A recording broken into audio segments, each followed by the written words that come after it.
Hello everyone. तो कैसे हैं आप सब। स्वागत करता हूं अपने एक नए टॉपिक को लेकर जिसका नाम है लीवर एब्सेस। दोस्तों ये थोड़ा सा आपके लिए मुश्किल होने वाला है क्योंकि ये थोड़ा सा कॉम्प्लिकेटेड ट्रीटमेंट है और मोस्टली ये जनरल प्रैक्टिस और ओपीडी में इसका ट्रीटमेंट ना के बराबर किया जाता है और ये आईपीडी का मोस्टली आईपीडी और सुपर स्पेशलिस्ट डॉक्टर का काम है, लेकिन नॉलेज लेना बेहतर है। बहुत सारे लोग सोचते होंगे, हमारे बहुत सारे व्यूअर सोचते होंगे कि हमारे पास डॉक्टर की डिग्री नहीं है तो फिर ये पूरा लेक्चर देख करके फायदा क्या। दोस्तों अगर ये नॉलेज पर्पज से वीडियो है, अगर आपको पता होगा तो आप किसी कंसल्टेंट के पास जाएंगे तो आप क्रॉस क्वेश्चन कर सकते हैं। किसी डॉक्टर के पास बैठने के बाद किसी पेशेंट को कुछ हो गया तो आप उसके बारे में अच्छे से बेहतर से डिस्कस कर पाएंगे। तो नॉलेज पर्पज से नॉलेज लेने के लिए किसी डिग्री की जरूरत नहीं होती। डिग्री सिर्फ और सिर्फ प्रैक्टिस के लिए एक लाइसेंस के तौर पर यूज किया जाता है और नॉलेज लेने की कोई डिग्री की जरूरत नहीं होती है और जितना ज्यादा नॉलेज इकट्ठा हो उतना बेहतर है। तो दोस्तों चलिए फिर से एक बार शुरू करने से पहले हमारे यूट्यूब चैनल @Dr.Malik123 को यूट्यूब पर सब्सक्राइब करें, फॉलो करें, शेयर करें, ठीक है। तो लीवर एब्सेस से आज मैं लेक्चर शुरू करूंगा। थोड़ा सा बड़ा होने वाला है, आप फोकस करके समझिएगा। लीवर एब्सेस का मतलब ये होता है swelling in the body containing पस, यानी कहने का मतलब है जैसे कि अगर कोई हो गया लीवर लीवर जैसे लीवर हो गया, लीवर के अंदर किसी तरीके का एक देहाती भाषा में बताओ एक फोड़े के जैसा हो जाना है, जिसके अंदर पस पस जमा हो जाए या किसी तरीके का जो इन्फेक्शन हो जाए, जो कि गांठ की शक्ल जिसको बोलते हैं गांठ की शक्ल हो जाती है, ट्यूमर की शक्ल, जो कि इन्फेक्शियस होता है, ना कि मैलिग्नेंसी यानी कैंसर वगैरह नहीं होता है, वो इन्फेक्शन की वजह से गांठ पड़ जाता है, उसको हम लोग लीवर एब्सेस बोलते हैं। ये तो हो गया एक आम भाषा में, ठीक है।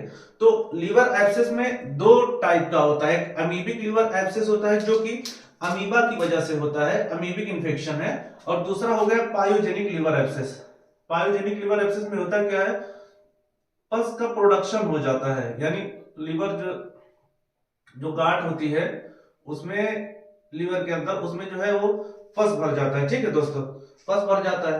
तो ये हो गया पायोजेनिक लीवर एब्सेस। अब आते हैं अमीबिक लीवर एब्सेस को थोड़ा सा डिस्क्राइब कर लेते हैं। अमीबिक लीवर एब्सेस को डिस्क्राइब करने के लिए हम लोग देखते हैं अमीबिक लीवर एब्सेस को, पहला नंबर लेते हैं। ये कौन से अमीबा की वजह से होता है, ये हिस्टोलिटिका की वजह से होता है। एमीबिक लीवर एब्सेस ई हिस्टोलिटिका। और दूसरा जो है क्यों होता है, ये कॉमनली जो है अल्कोहलिक्स जो होते हैं, जो दारू शराब वगैरह जो पीते हैं, जो सेवन करते हैं, मदिरा पान करते हैं, उनका लीवर कमजोर हो जाता है, लीवर सेल डेथ होने लग जाते हैं, जिसकी वजह से कभी कभी एक्यूमुलेट हो जाता है और धीरे धीरे होके इन्फेक्शन, लोकल इन्फेक्शन होने लग जाता है। ये हो गया कॉमनली अल्कोहलिक्स ज्यादातर, ठीक है। अब अमीबिक लीवर एब्सेस, जिसमें अमीबा की वजह से लीवर में जो सूजन आती है, जो गांठ पड़ती है, जो थोड़ा सा ट्यूमर इन्फेक्शन वाला जो गांठ बनता है, उसमें देखते हैं इसमें सिम्टम क्या होता है। इसमें फीवर आता है, क्योंकि लीवर के अंदर अगर ट्यूमर है, इन्फेक्शन है इसमें, तो इसमें बुखार आएगा। राइट हाइपोकॉन्ड्रिक रीजन में पेन होगा, abdominal pain, right hypochondriac no, इसे हम बांटेंगे यहाँ पर। तो यहाँ पर जो जस्ट जहां से रिब्स खत्म होती है वहां पे डल एक होगा, यानी पेन होगा और थोड़ा भारीपन महसूस होगा एब्डोमेन में, ठीक है। ये हो गया सिम्टम हो गया। अब चलिए अगर ये आपको सिम्टम्स आ रहे हैं और आपने इन्वेस्टिगेशन करना है, तो इन्वेस्टिगेशन में हम लोग क्या करेंगे, लैब और रेडियोलॉजी का सहारा लेंगे, ठीक है। तो हम लोग लैबोरेटरी, तो इसमें करेंगे सीबीसी करेंगे लेबोरेटरी टेस्ट में, क्योंकि हमको डब्ल्यूबीसी इंफेक्शन देखना है, टीएलसी टोटल ल्यूकोसाइट काउंट कितना बढ़ा हुआ है, तो हम जो लैब का जो टेस्ट करेंगे वो सीबीसी करेंगे। दूसरा हो गया ईएसआर करेंगे, एरिथ्रोसाइट सेडिमेंटेशन रेट भी इसमें इंक्रीज रहेगा और टीएलसी भी इंक्रीज रहेगा, ठीक है। अब हमको जो टेस्ट करना होगा वो हम करेंगे एलएफटी, लीवर फंक्शन टेस्ट। इसमें हमको देखना है सीरम एल्केलाइन फॉस्फेट। जब लीवर सेल डैमेज होगा तो सीरम एल्कलाइन फॉस्फेट ये काफी बढ़ा हुआ आपको मिलेगा, ठीक है। तो ये लेबोरेटरी टेस्ट हो गया।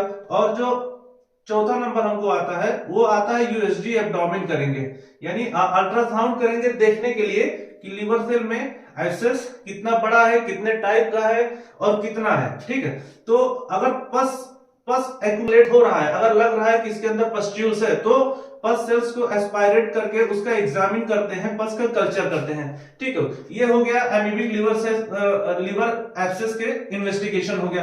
अब आते हैं, अगर सिर्फ एमीबिक लीवर एब्सेस है तो उसका ट्रीटमेंट देखेंगे क्या है। ट्रीटमेंट में हम लोग टैबलेट मेट्रोनिडाजोल यूज करते हैं, एंटी एमीबिक दवाई जो है मेट्रोनिडाजोल। लेकिन नॉर्मली जो हम लोग मेट्रोनिडाजोल एडल्ट में यूज करते हैं लूज मोशन वगैरह या किसी पेट में हल्का फुल्का इंफेक्शन के लिए इंटेस्टाइनल, वो 400 mg 400 mg बीडी यूज करते हैं। लेकिन इसमें हमको डोज को डबल करके टीडीएस करना है, यानी दिन में 3 बार करना है। तो ट्रीटमेंट में देखेंगे मेट्रोनिडाजोल 800 mg टीडीएस, यानी दिन में 3 बार देना है 7 से 10 दिन के लिए। लेकिन अगर थोड़ा सा टॉक्सिक लग रहा है, हमको थोड़ा सा बढ़ा हुआ केस लग रहा है, liver abscess, amoebic liver abscess थोड़ा सा बढ़ा हुआ लग रहा है, तो हमको यहां पर करना क्या है दोस्तों, यहां पे 100 ml का जो मेट्रोजिल आता है, आप लोग जानते होंगे मेट्रोनिडाजोल जो 100 ml लिक्विड में आता है या 500 mg का होता है, वो उसको हमको यूज करना है 8 आवरली पेशेंट को एडमिट करने, यानी पूरा 24 घंटा मिला लेंगे तो दिन पूरे 24 घंटे में हमको 3 डोज देना रहेगा। और कब तक देना है हमको ये, जब तक पेशेंट को इंप्रूवमेंट नहीं हो जाता तब तक देना है। 2 दिन 4 दिन 5 दिन पेशेंट को एडमिट करना है, वापस से रिपोर्ट करके देखना है, पेशेंट नॉर्मल हुआ तो फिर ट्रीटमेंट बंद करके ओरल पे शिफ्ट कर देंगे 1 हफ्ते से 10 दिन के लिए। ठीक है, वापस से फिर लैब और रेडियोलॉजी कराएंगे। अब एस्पायरेशन कब करेंगे, यानी जैसे ये एब्सेस हो गया तो इसको कब, उसका जो अंदर का जो पस्ट्यूल्स है उसको एस्पायरेट कब करेंगे, कब निकालेंगे, ड्रेन कब करेंगे बाहर। इफ डाउट पायोजेनिक, यानी अगर अपने को लग रहा है कि एमीबिक है साथ में उसमें बहुत ज्यादा पस जमा हो गया, तब तो हमको ड्रेन करना पड़ेगा। नो इंप्रूवमेंट ट्रीटमेंट, अगर ट्रीटमेंट के साथ साथ इंप्रूवमेंट नहीं है, वैसे का वैसे बना है, फीवर आ रहा है, एब्डोमिनल पेन हो रहा है, सब कुछ है, तो फिर करना रहेगा। और अगर चांस है कि रप्चर ना हो जाए, कहीं ऐसा ना हो जाए कि फट जाए और पूरे लिवर में और पूरे सिस्टम में इंफेक्शन हो जाए, तो भी इसको ड्रेन करेंगे। लार्ज लेफ्ट लोब एब्सेस में 2 लोब रहेगा, अगर लार्ज साइड में रहेगा लेफ्ट में तो करेंगे, क्योंकि इसमें जो पेरिकार्डियम में रप्चर होने के चांसेस रहेगा, पेरिकार्डियम वाले हिस्से में ना चले जाए। ठीक है, तो टिप्स यहां पर मैं आपको दूंगा। अगर एमीबिक लीवर एब्सेस है तो मेट्रोनिडाजोल जब कंप्लीट ट्रीटमेंट कर लेंगे, पूरी तरीके से कवर हो जाएगा अगर ट्रीटमेंट पर ही। ठीक है, तो उसके बाद में टैबलेट डिलॉक्सानाइड 500 mg टीडीएस 1 हफ्ते के लिए हमको चालू कर देना है, ताकि वापस से ना होने पाए। ये भी डिलॉक्सानाइड भी एंटी एमीबिक ड्रग है। अल्कोहल को अवॉइड करना है अगर मेट्रोनिडाजोल लेते हैं, क्योंकि मेट्रोनिडाजोल लेने के बाद भी नौशिया वोमिटिंग होने के चांसेस रहते हैं। अल्कोहल और ज्यादा लेंगे तो लीवर सेल डैमेज पहले से और डैमेज कर देगा, सिम्टम जो है उसके कॉम्प्लिकेशन बढ़ा देगा, तो लेना ही नहीं है। अल्कोहल तो हमेशा के लिए ही बंद करवा देना है। हाइजीन मेंटेन करना है, खाने में पीने में किसी भी तरीके की गंदगी नहीं चाहिए। वाटर को, पानी को गर्म करके देना है, ठीक है, ताकि थोड़ा सा हाइजीन मेंटेन रहे।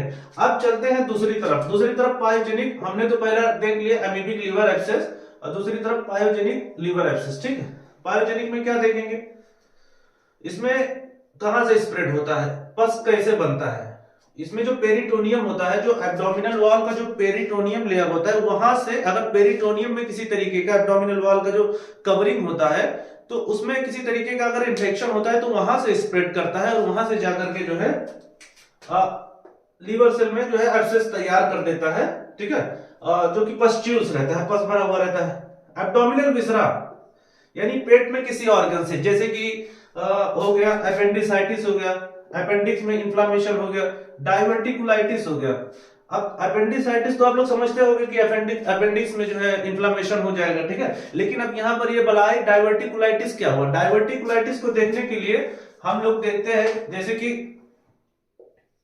ये कोलोन हो गया असेंडिंग, ये डिसेंडिंग कोलोन हो गया। अब इसके अंदर जो लेयर होता है इंटेस्टाइनल का, ठीक है, अब इसमें कैसा हो जाता है, ये लेयर जो वॉल है इंटेस्टाइनल का, ये काफी वीक हो जाता है, जिसकी वजह से छोटे छोटे अंगूर के दाने के जैसा यहाँ पे ऐसा गुल्ला तैयार हो जाता है, जिसको हम लोग डाइवर्टिकुलम बोलते हैं। और ऐसा गुल्ला तैयार होने के बाद में पाउच के जैसा, और इसमें इंफ्लामेशन अगर स्वेलिंग हो जाता है, ठीक है, ये ज्यादातर इंटेस्टाइनल वॉल कमजोर होने की वजह से होता है। और इसमें ये जो तैयार होता है पाउच, इसमें इन्फ्लामेशन स्वेलिंग हो जाती है, यानी पाउच होने के बाद स्वेलिंग भी हो जाती है, उसको हम लोग डायवर्टिकुलाइटिस बोलते हैं। ठीक है, डायवर्टिकुलाइटिस हो गया। पोर्टल पाइमिया हो गया। लीवर सेल के अंदर अगर किसी तरीके का, जैसे पोर्टल वेन है, ठीक है, लीवर सेल के अंदर जो वेन है इसमें अगर इंफेक्शन हो गया तो वो हो गया portal pyaemia. Disease of biliary tract, biliary tract हो गया। बिलियरी ट्रैक्ट का मतलब ये होता है कि जैसे ये लीवर हो गया, लीवर से यहाँ पे बिलियरी ट्रैक्ट आता है, ये गॉल ब्लैडर हो गया, अपना पित्त हो गया। ये जो हिस्सा होता है लीवर से जो पित्त को लाता है गॉल ब्लैडर में इकट्ठा करके, ये जो रूट हो गया इसको बिलियरी ट्रैक्ट बोलते हैं। अब बिलियरी ट्रैक्ट में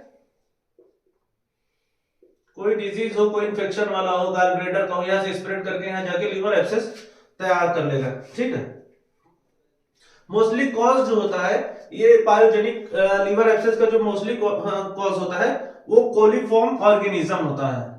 कोलिफॉर्म ऑर्गेनिज्म।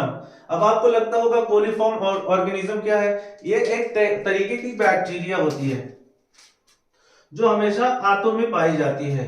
कोलिफॉर्म ऑर्गेनिज्म ये एक बैक्टीरिया होती है जो कि आंतों में पाई जाती है।